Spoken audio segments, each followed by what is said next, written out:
โอ้ยผู้หญิงนี่ยังมินหมดแล้วว่ะขนนกโอ้ขนนกเนี่ยเกิดด้วยสมองดิจ้าขนนกบ้านกลัวมันโคบล้มหัวเอานี่หัวละวันนี้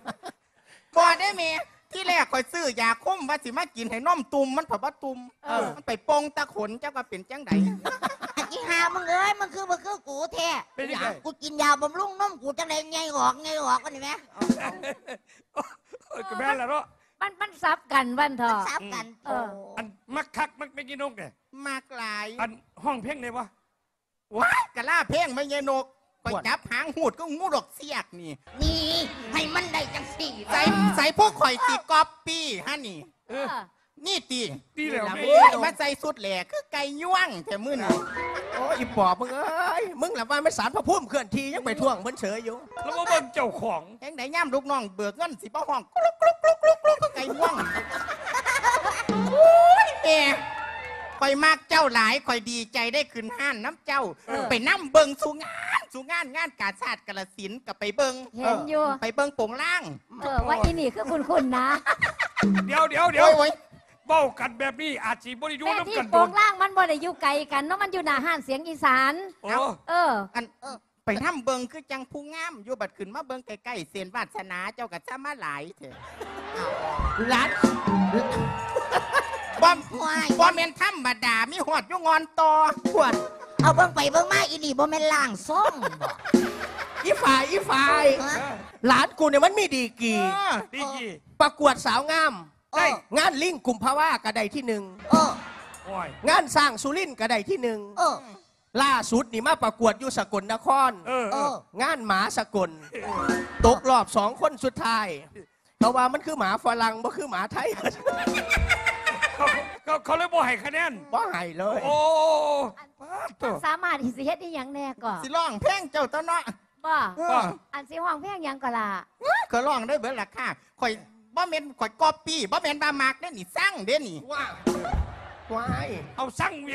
คือร้องเพลงเพิ่นจังเท่าใกล้สิตายป๋าเพลงหรือยังบ่ทายทอดให้เด็กน้อยอยู่ร้องเอาตั้งแต่ผู้เดียวเบิ่งแน่เป็ดออกว่ามันรถแก้แกบเอาโลดปาดพุ่งมันคือกาว่าให้เราฉันเองเอาข่อยมาตะโดนอะไรได้ข่อยบ่ขึ้นห้านซื่อๆข่อยเจ็บสุดโอ้อันนี้นี่รับว่าไม่ใช่โดนบ่รับแท้เป็นอย่างเอาบนว่าเรากินคือรถแก้แกบทั้งหลายเขาก็ปีย้อนว่ามักเห็นอีนี่แหละก็ปีย้อนว่าซักเดี๋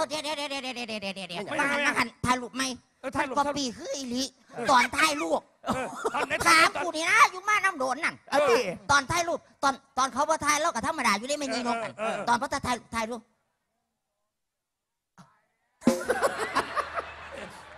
เฮ็ดอีลิเพิ่นปีนตาน้ำเด็กเพิ่นปีนตาโอ้ยเล่ามาเฮ็ดกี่ไร่ปนันดอกแต่ข่อยเห็นแล้วงานนี่ให้ข่อยแห้งสร้างงานไทยบันทึกการแสดงสดนี่เอาสร้างเล่าอย่างยุทธพานแขนทั้งเกียกทั้งกิ่งชุดที่20ก็อยู่ชุดที่เท่าไหนนี่ล่ะเพิ่นกระเจี๊ยบเพิ่นคักแต่ทั้งฝนตกค่ำชุดผ้าไหมชุดผ้าไหมโยกเพิ่นสร้างบ่เปลี่ยนเบิดเนี่ยเพิ่นถอดวิญญาณแสดงเอาเสียร้องยังไหนคะร้องเดี๋ยวกูขอเขาทั้งมึงบันเนี่ยแบบไหนอีกแบบหนึ่งเด้อมันยังนกลีลาเราเด้อแบบไหนอันสิละพอตัวออกมาน่ะคิวเพิ่นสิจอดกันเด้ออกมาแฟนเพลงเพิ่นซื้อบัตรซื้อตั๋วเขามาแทนที่เพิ่นสิได้มวนได้ยินเอาเร็วเขาซีกระสอบน้องความถูกความยากโอ้ยหลากหลายวิธีเอาอยู่หันละออกมาลองเพลงดูกูสิออกกูก็ไม่ได้ออกจักเจ้าโอ้ยมือนี่แหละมือสิให้ร้อง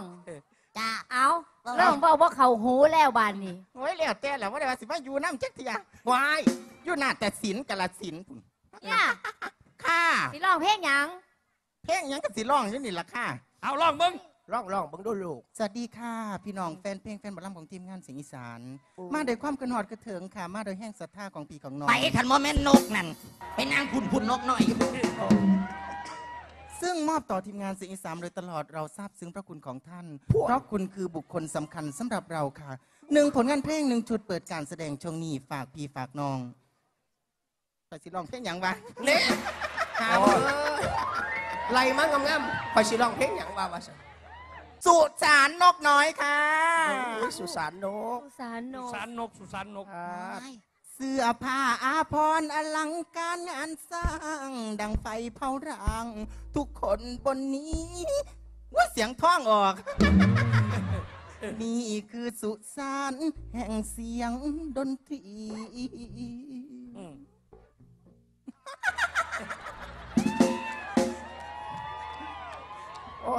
วงเสียงอีสานโอ้ยก่อนเริ่มลมต้นนี่วงเสียงอีสานโอ้ยคืออีหลีอ่ะ เฮ้ยล่มมึงจะกอบก้นมาทั้งนี้อุ้ย นกน้อยอุไรพรขอบคุณค่ะ ปรบมือให้กับเอ็นวีแน่พี่น้อง โอ้ยเดี๋ยวให้กูร้องกิ่งน้ำแน่มึงลุกไปสักก่อนลุกไปสักก่อนเอ้า ไม่ยังอ่ะ โต๊ดนะฮะนี่ อันมันมาจังไหนก่อนเนื้อบัดสุดท้ายว่าหัน ว่องเสียงอีสานนกน้อยอุไรพร เสียงอีสานนกหน่อยเลยพอด เออ วงกูเลี้ยวหาอยู่ผู้ได้สิลุกมาให้กูว่าจังหวะว่าหันมากมาวงเสียงอีสานนกหน่อยเดี๋ยวบนท่านนี้เอาไหม เอาไหม มา เอาไหม ทันนี่เอาไหมเอาไหม เอาไหมเอาไหม เอาความพยายามสูงเว้ยหมอนี่ วงเสียงอีสานนกหน่อยอุไร โอ้มาอีก สอง โอ้ได้ยี่หลีอ่ะ เฮ้ย ได้ยี่หลี ป้า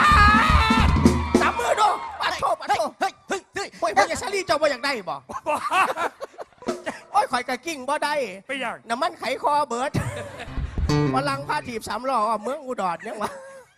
ความสามารถหลายเนาะ ค่ะขอบคุณขอบบุญขอบคุณป๋าบุญเด้อค่ะเด้อจากเมืองลอยเอ็ดผู้เอาติบมาให้ร่ำให้รวยเด้อพ่อพวกบ่เอามาให้ก็นั่งทุกข์อยู่หันละเด้อ โอ้ย